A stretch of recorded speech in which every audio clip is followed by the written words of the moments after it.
Assalamualaikum warahmatullahi wabarakatuh. Bismillahirrahmanirrahim. Di dalam tafsir Al-Maraghi jilid 1 halaman 35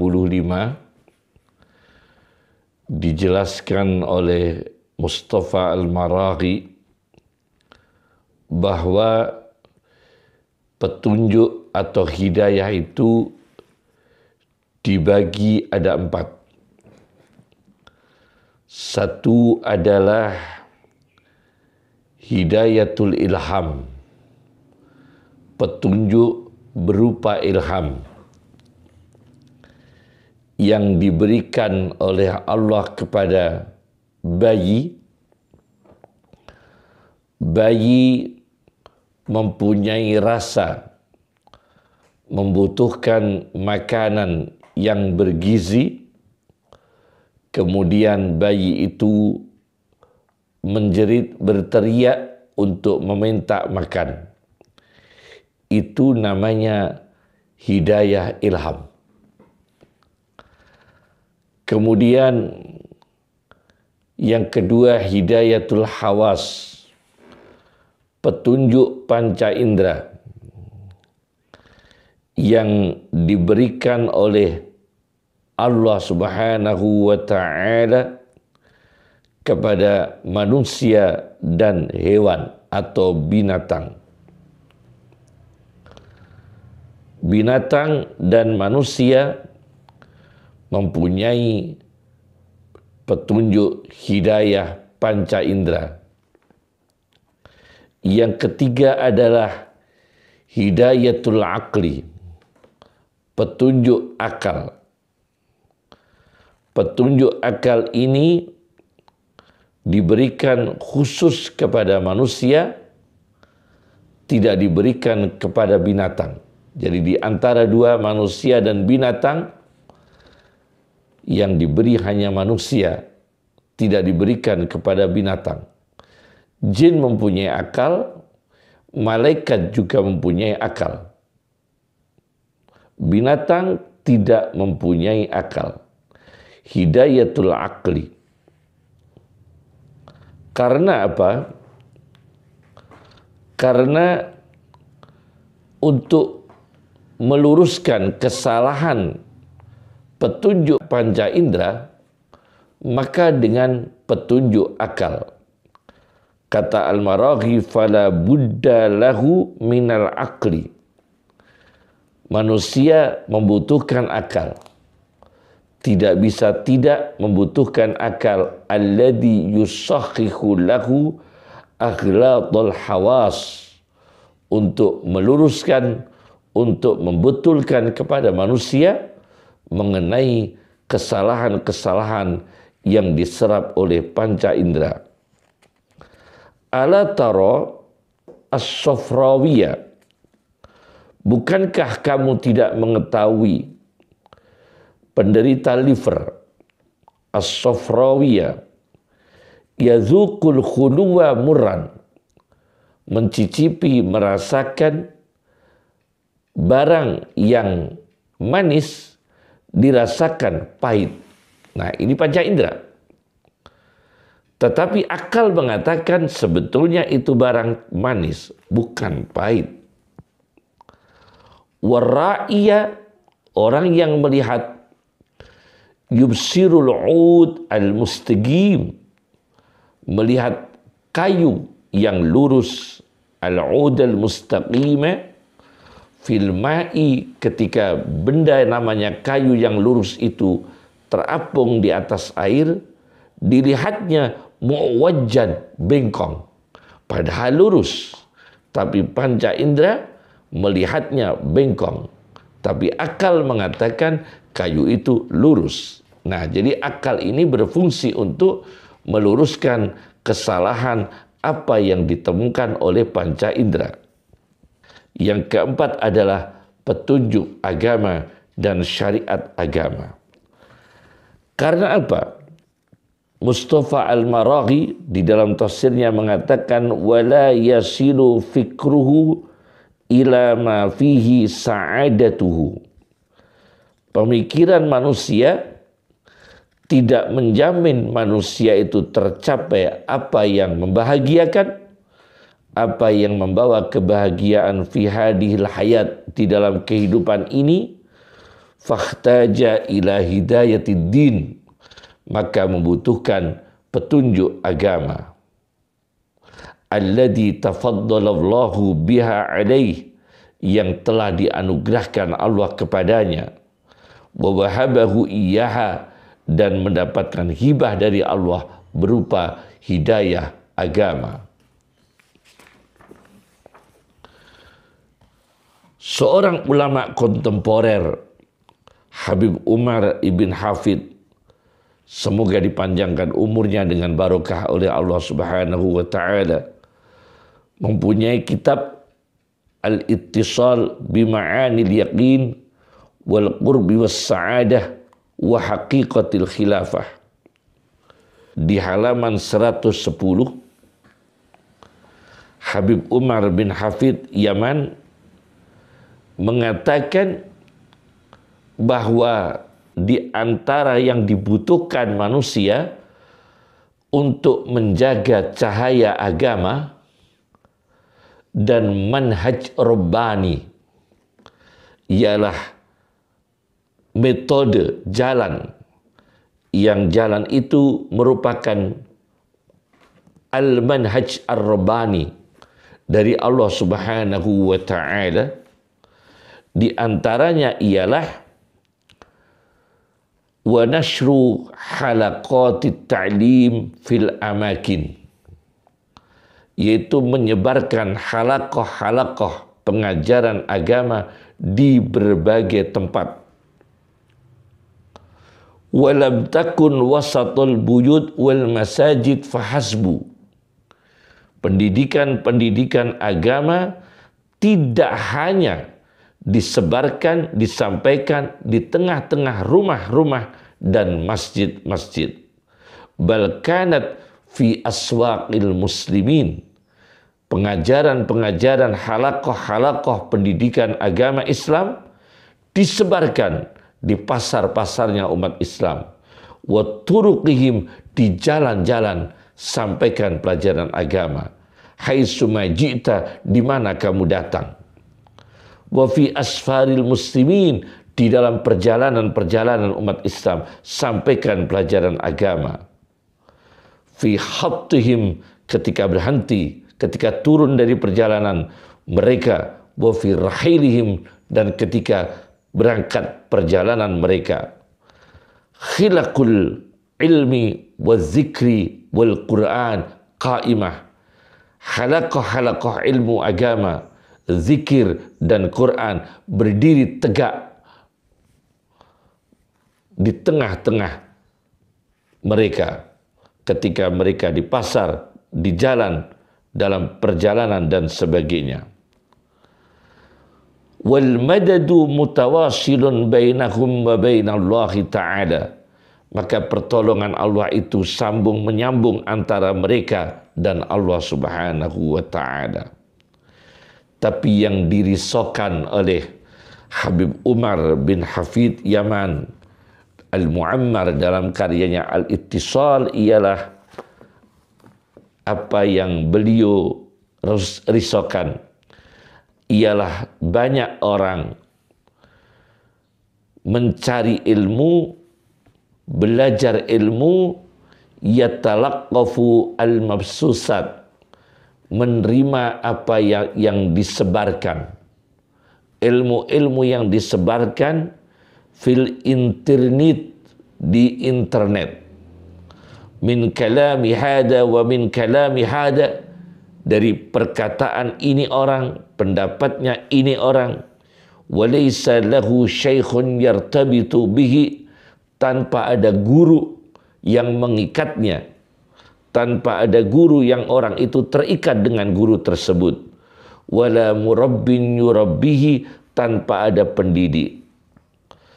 Fayusmiru dzalika indahu tasawurat, maka mengambil ilmu-ilmu agama langsung dari internet itu membuahkan paham-paham an dinillahi ta'ala, dari agama Allah Ta'ala, laisa laha asas, yang tanpa dasar, wala sikhah, tanpa validitas dan kesahihan. Ini bahayanya mengambil pelajaran-pelajaran agama tanpa guru langsung dari internet. Maka dibutuhkan pendidikan agama di sekolahan. Mulai dari dasar, mulai dari PAUD sampai perguruan tinggi. Jangan hilangkan pendidikan agama. Ada 6 perkara kenapa kita harus menjaga pendidikan agama. Pertama, agama adalah tanggung jawab individu. Agama dan tanggung jawab individu. Saya baca di dalam sebuah kitab, yang kitab ini translate dari bahasa Perancis ke bahasa Arab oleh Muhammad Fuad Abdul Baqi. Kitab Tafsilu Ayatil Quran Al-Hakim.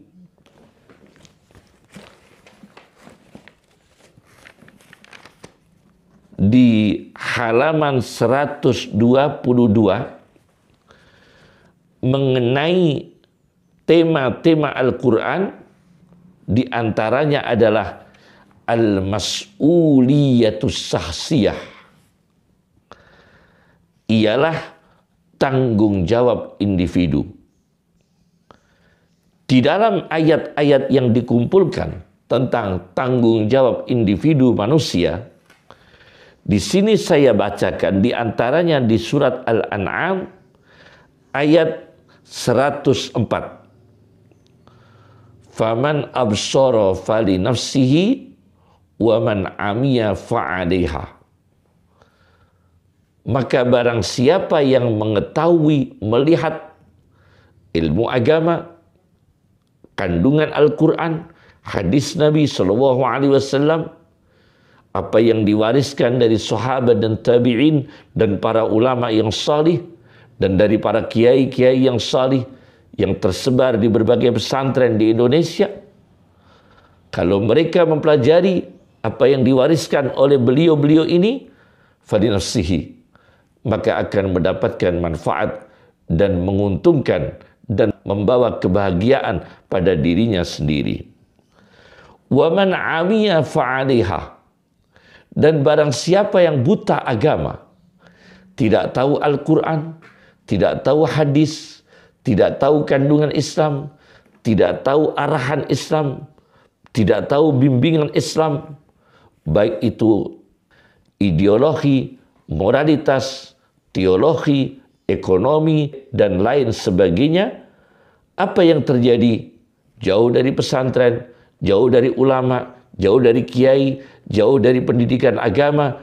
Wa man 'amiya fa'alaiha, siapa yang buta agama, fa'alaiha, maka dia akan rugi pada dirinya sendiri.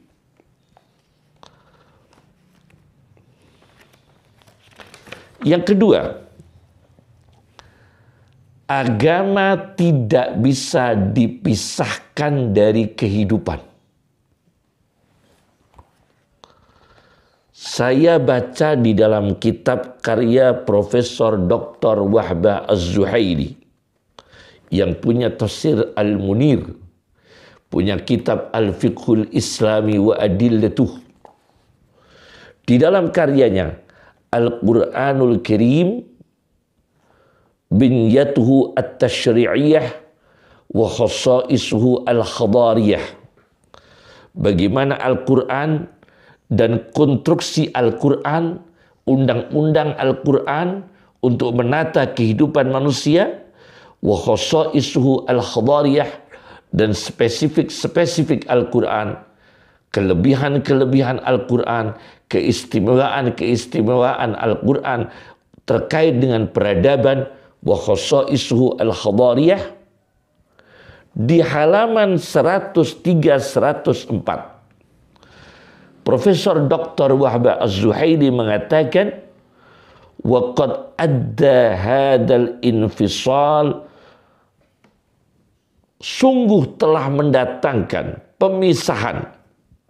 Inilah pemisahan baina dini wal hayat, antara agama dan kehidupan, membawa ila tughyanil madah, pada kedoliman materi, wat tasawurat al-madiyah, dan faham-faham materialistik, paham-paham materialis, ala jami'i manakhil hayat, yang menguasai segala tujuan hidup, wa tadahwuril akhlaq, dan kemerosotan akhlak, wa qasriha, dan terbatasnya akhlak, alal janibin naf'i, hanya melihat segi manfaat dan keuntungan semata.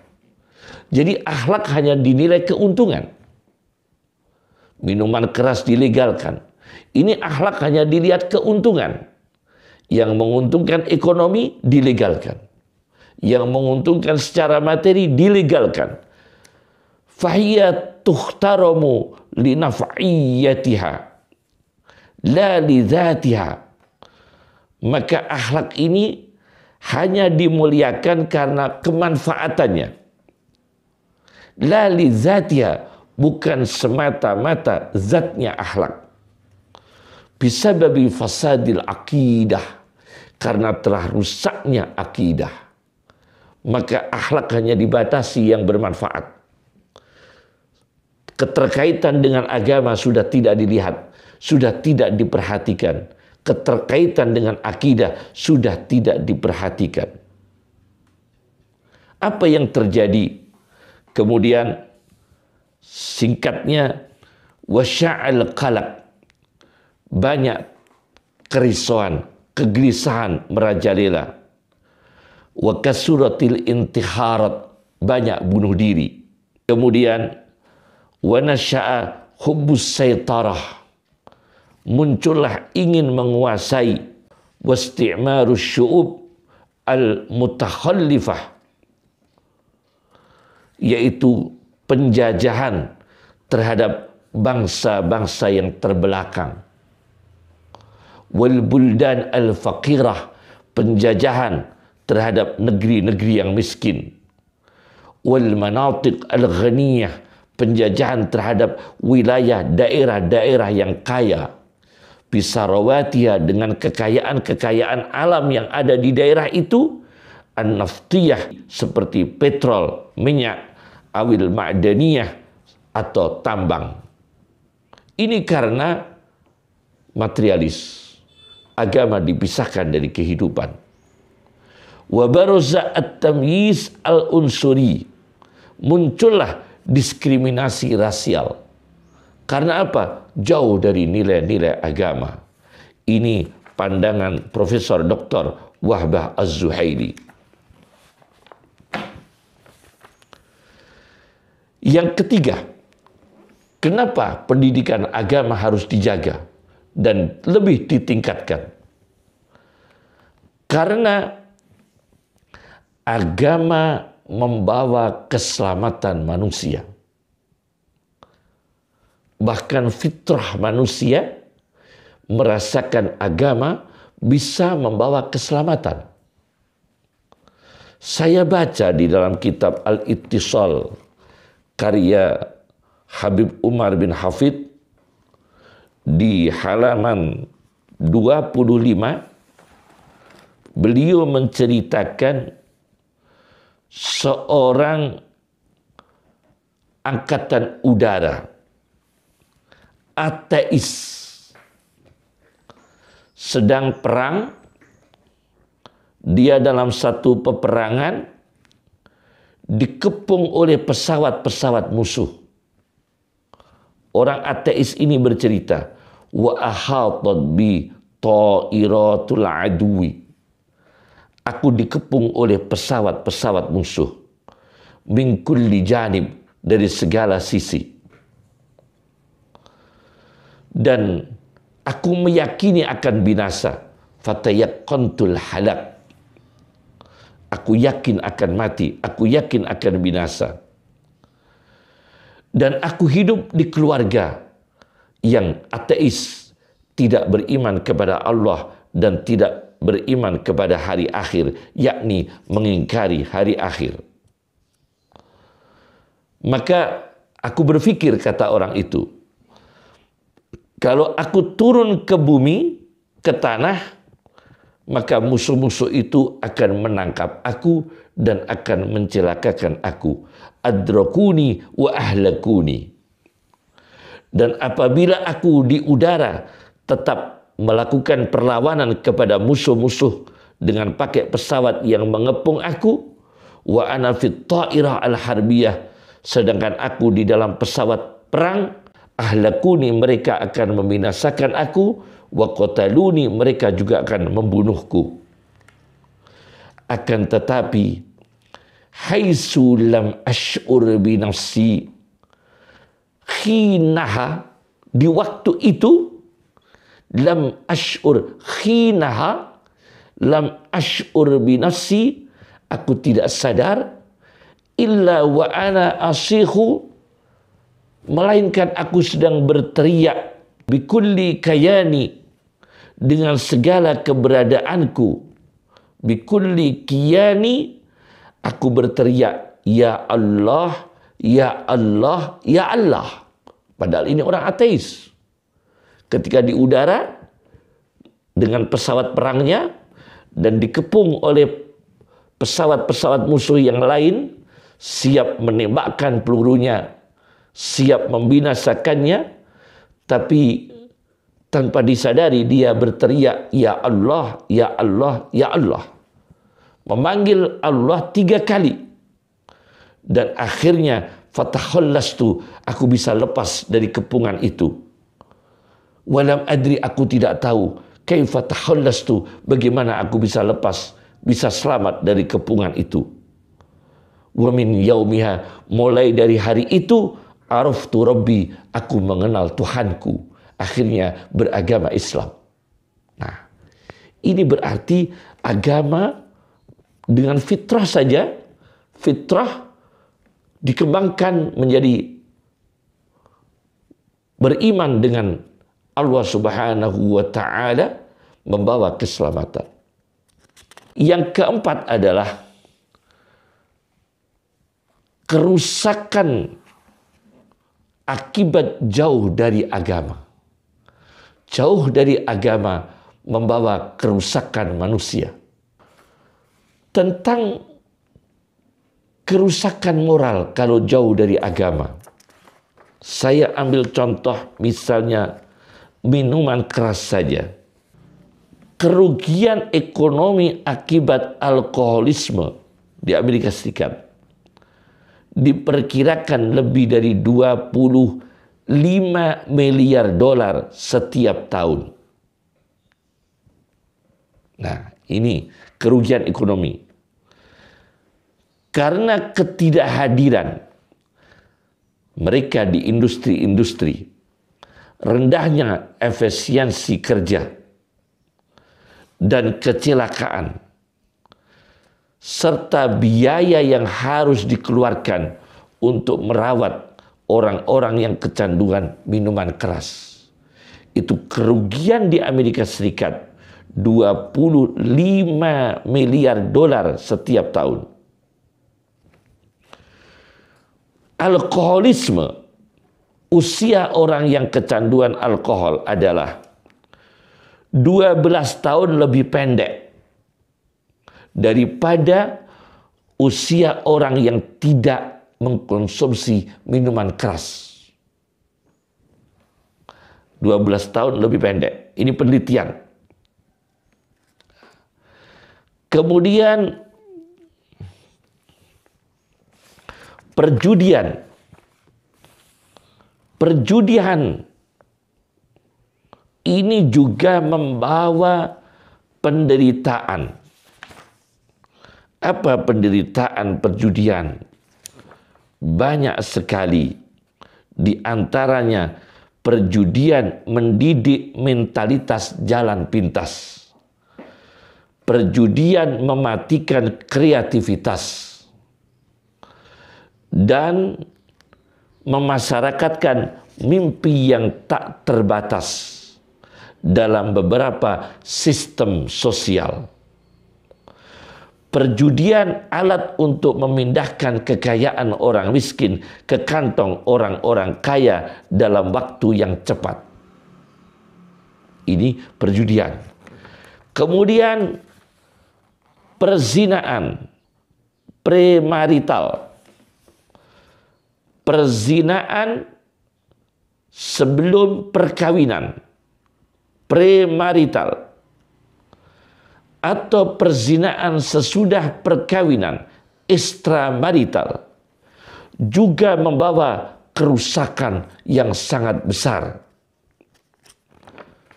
Ini semua membutuhkan bagaimana pendidikan manusia dididik melalui agama. Dan bagaimana manusia mengamalkan agama sebenar-benarnya. Yang kelima,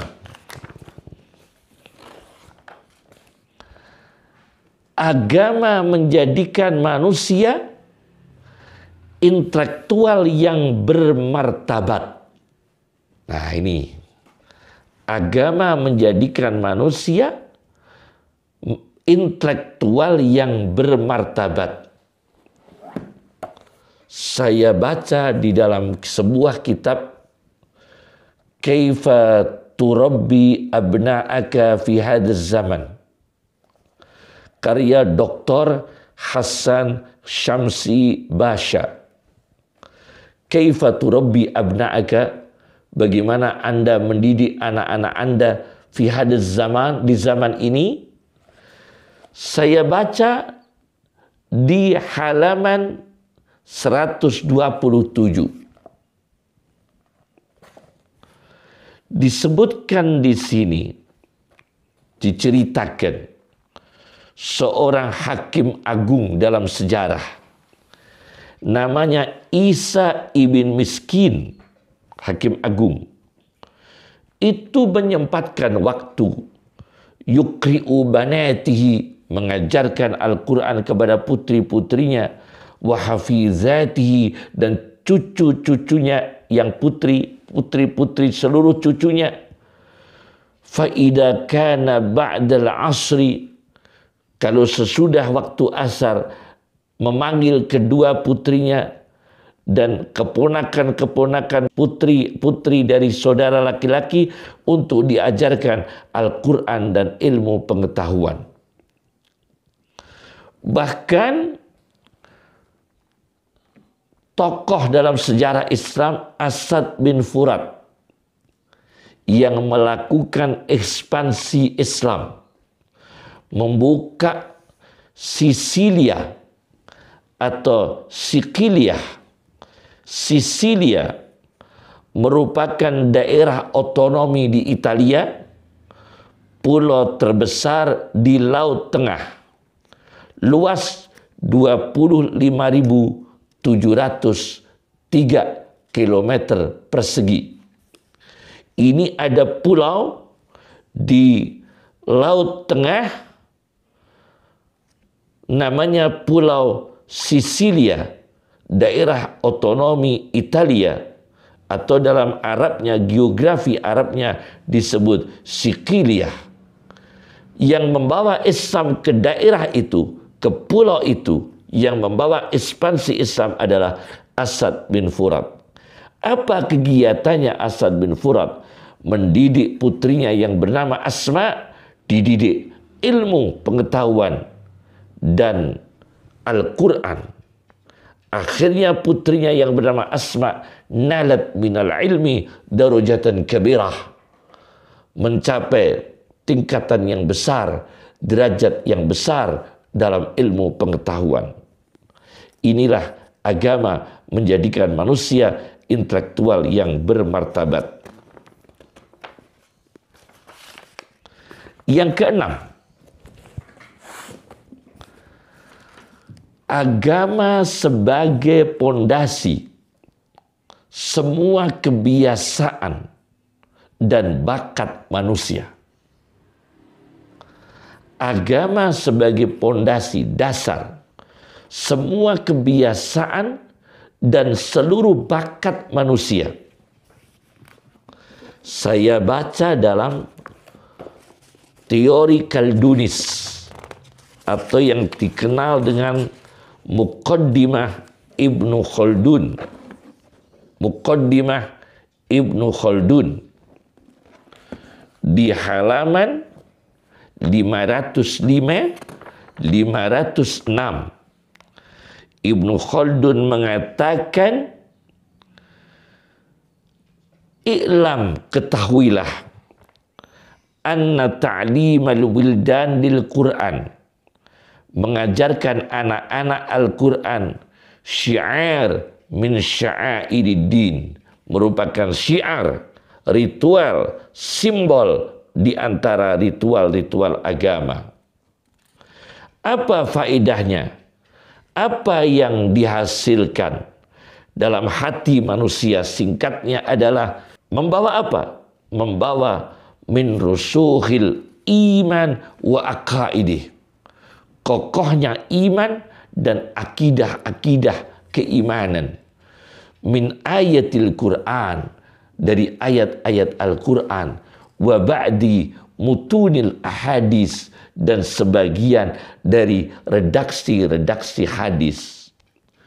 Wasaral Quran asrat ta'lim, maka Al-Quran menjadi dasar pendidikan, ta'lim, dasar pembelajaran, pengajaran, alladhi yambani alaih, yang dibangun di atasnya, yaitu dasar pembelajaran pendidikan Al-Quran, ma yahsulu ba'du, apa-apa yang dihasilkan sesudahnya, minal malakat, dari kebiasaan dan bakat-bakat manusia.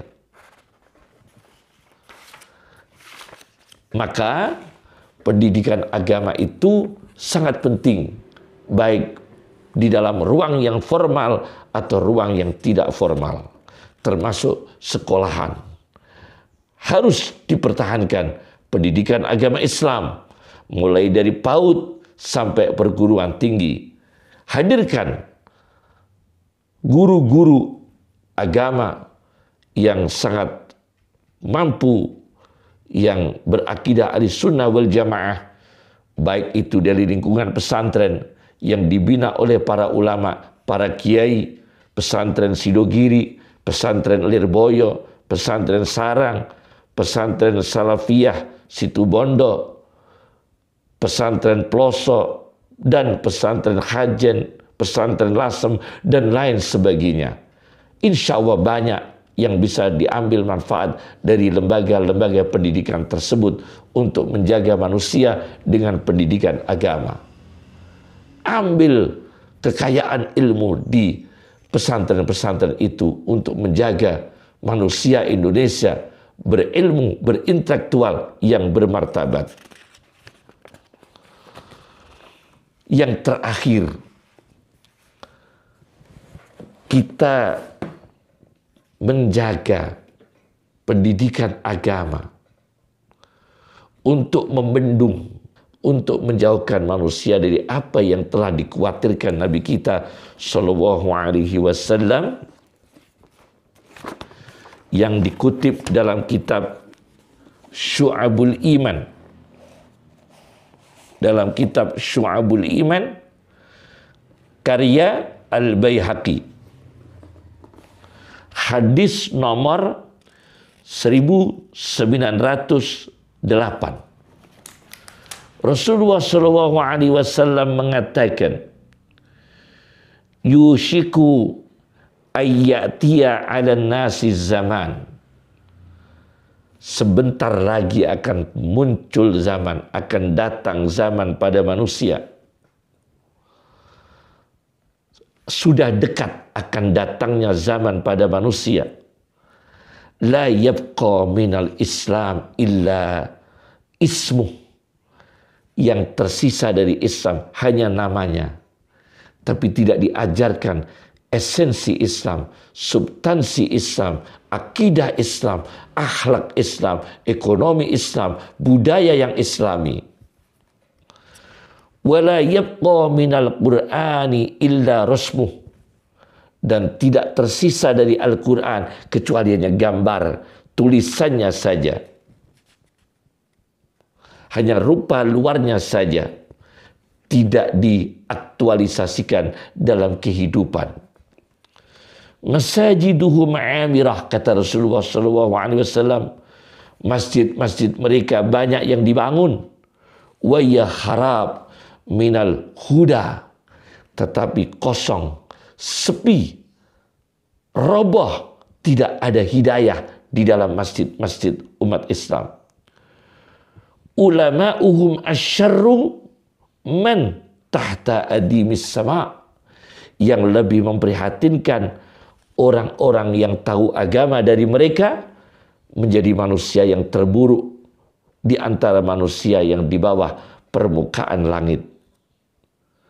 Min indihim yumdahul fitnah, karena dari sisi ulama tersebut, dari lidah ulama tersebut, yumdahul fitnah, fitnah dipuja-puja, fitnah dipuji-puji, fitnah diagung-agungkan.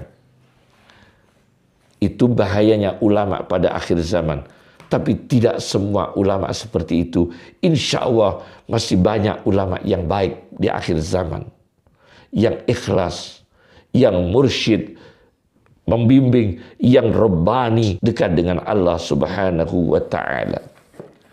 Dalam redaksi yang lain, di dalam kitab Al-Kamil fi Du'afai Rijal, Al-Kamil fi Du'afai Rijal, karya Ibnu Adi, hadis nomor 1045. Redaksinya, min indihim kharajatil fitnah. Dari sisi ulama itu keluar fitnah.